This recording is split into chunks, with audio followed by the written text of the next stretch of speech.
Aff, they never said it with cruelty. That's the part that took me longest to understand.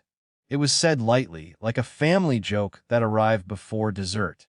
A small correction when I spoke too loudly, laughed too long, dressed a little off from whatever standard had been agreed upon without me. "You're always the embarrassment," someone would say, smiling as if the word were affectionate. It traveled holidays like a carry, on, appearing in different mouths, but always landing the same way. I learned to prepare for it, to shrink a beat before entering rooms, to rehearse answers so nothing unexpected escaped me. I learned to measure my success by whether it could survive their commentary. It rarely did. The work I did wasn't flashy. I didn't announce promotions or share numbers. I saved. I planned. I paid attention. I built a life quietly because noise invited review. Somewhere in that silence, I began to confuse restraint with humility and humility with worth. When the house came up, 3 bedrooms, a narrow garden, windows that faced morning instead of street, I hesitated. Not because I couldn't afford it, because the first thought I had was how it would sound when I told them. Too much house for you. Why would you want a place like that? Don't get ahead of yourself, Dad.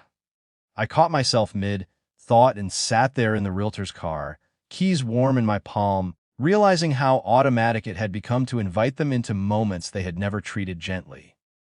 So I didn't. I signed the papers.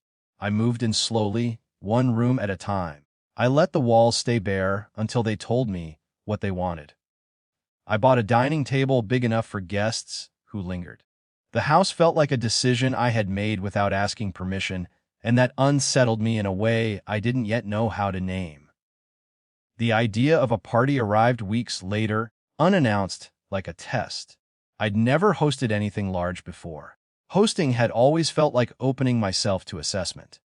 But this felt different. This felt like marking a place as lived in.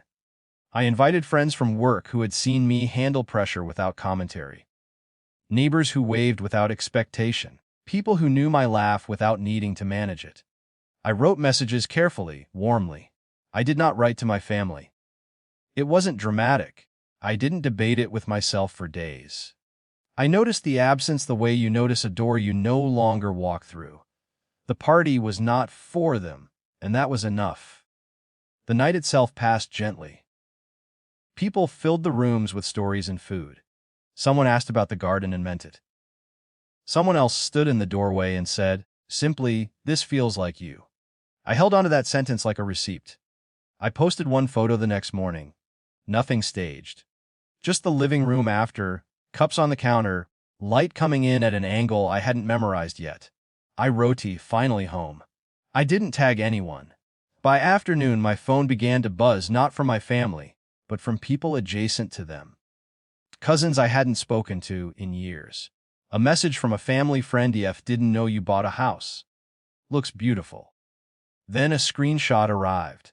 A comment under the photo from my aunt, my mother's older sister, the one whose words had always ended arguments without raising her voice. "I remember when you said they'd never manage on their own," she'd written, replying to another comment.